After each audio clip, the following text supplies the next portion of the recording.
Ndị Igbo ndị ọma, ndị njem ọnụ, ndị nwanne dị n'ụlọ dị na mba, ekenekwa m unu. Asị m nke onye chiri ya zelu. Asị m ya dịkwala nwoke na nwaanyị mma. Egbe belu ugo belu, nke si bi ebene, ya ji ebenu n'osisi ọzọ. Ana m anabata unu ugbu a n'emume usekwu Igbo. Emume ahụ anyị na-eji akpanye akụ n'afọ, maka na ọkwa nke onye riri ka o bu.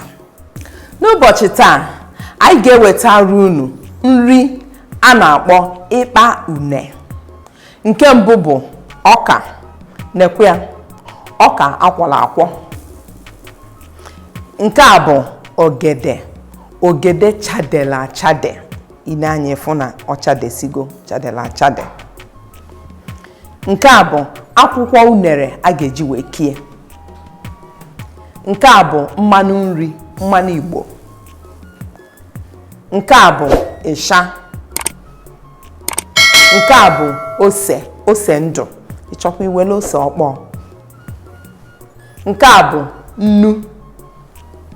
Nke a bụ yabasị. Nke a bụrụzia ogiri bekee. Ngwa nri a na-anyị n'iru ka anyị ga-eji wee kwadoro unu ịkpa une. Anyị ga-ebugodo ụzọ saa ose, saa ịsha, sakwuzie yabasị ka anyị jee sagasị afa. Nke ọzọzi bụ na anyị ga-emechasị ogede a.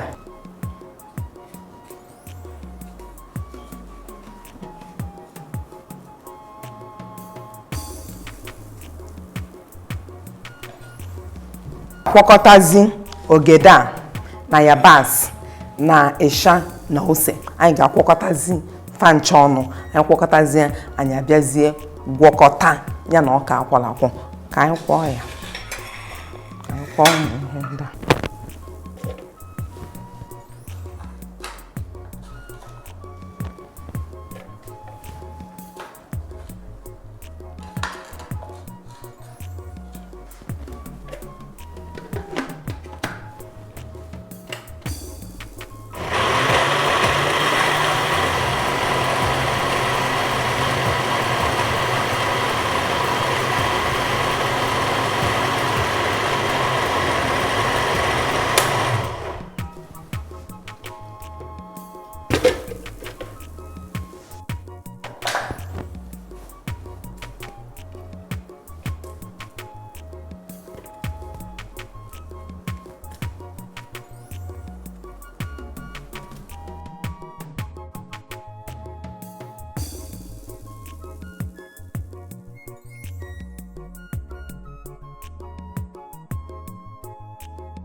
Ine anya ịfụ na akwọligomie ncha niile nọkọta ọnụ. Chetakwa ife nkwọrọ ebe a. Ogede chara acha ọfụma, ose, yabasị na ịsha na ose ndụ. Ka anyị gwọkọtazie ya na ọka ndị a ọnụ. Gwọkọta ya ọnụ. O wee zazie ife akpọrọ ya.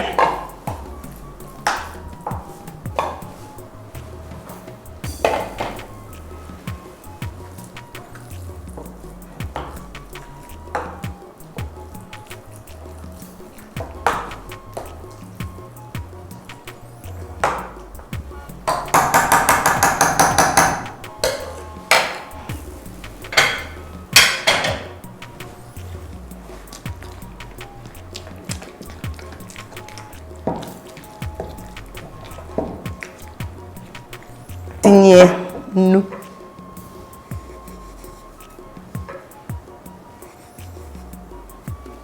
tinye mmanụ,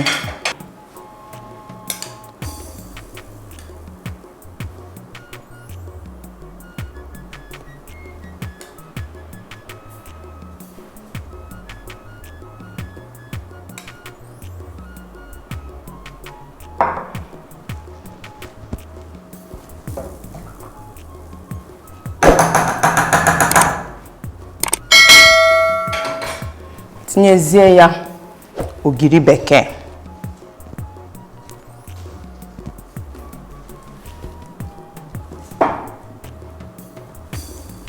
gwakọtabazie ya ọnụ.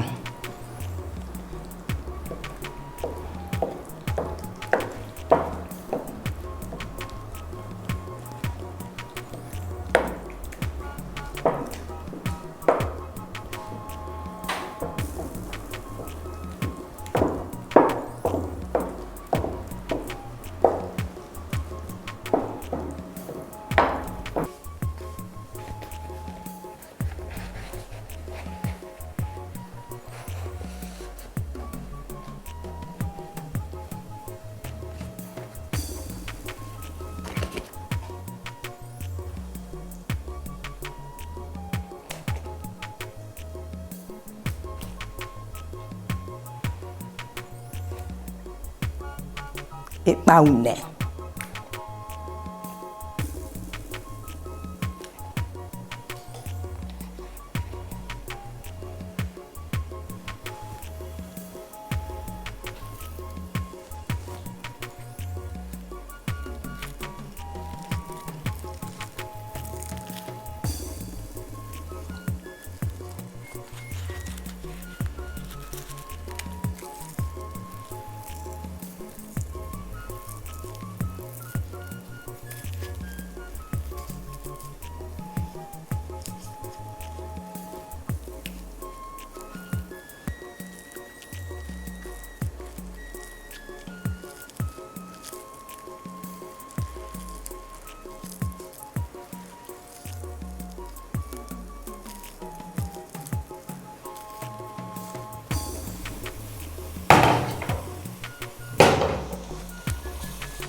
ka anyị hapụzie ya ka ọ gebe.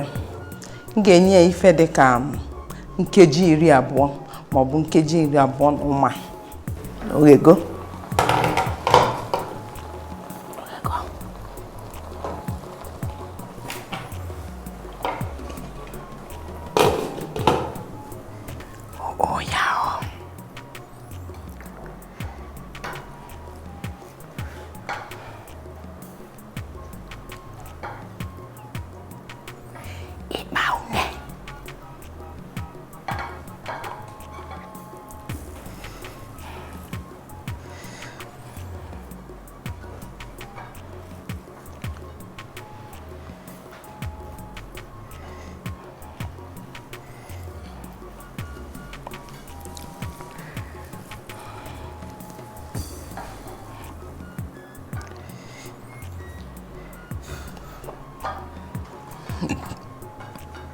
Ọ dịkwa ọkụ ya na ife gbuli eso. Ife gbuli ya akara na hapụ ya o. Ya na ya kasokwa. Ya na ife gbuli ya kasokwa.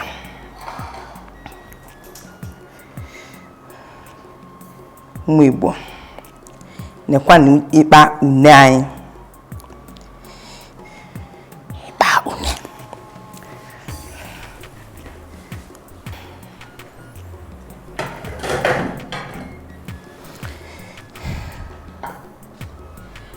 Igbo m Igbo nekwa na ya. Ịkpa une.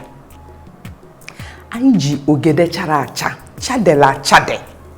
Ya na ọka akwọla akwọ wee sielu unu ịkpa une. Nekwa ya ebe a. Asị m na ọ bụrụ na nke nsiri taa masịrị gị, na ọ ga-asọ m ka ị nọnyekwara m oge a n'izu ọzọ. Ma zitere anyị ozi n'akara Facebook anyị maka anyị chọrọ ịnụ ụsa gị.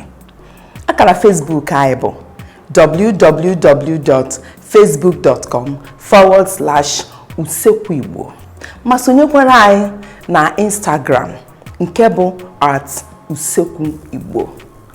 Ebe a ka m wụsara ọwara ahụ, aka m bụkwa onye nke gị, Odoziakụ Ifeoma Esione. Ka ọ na-esi anụ.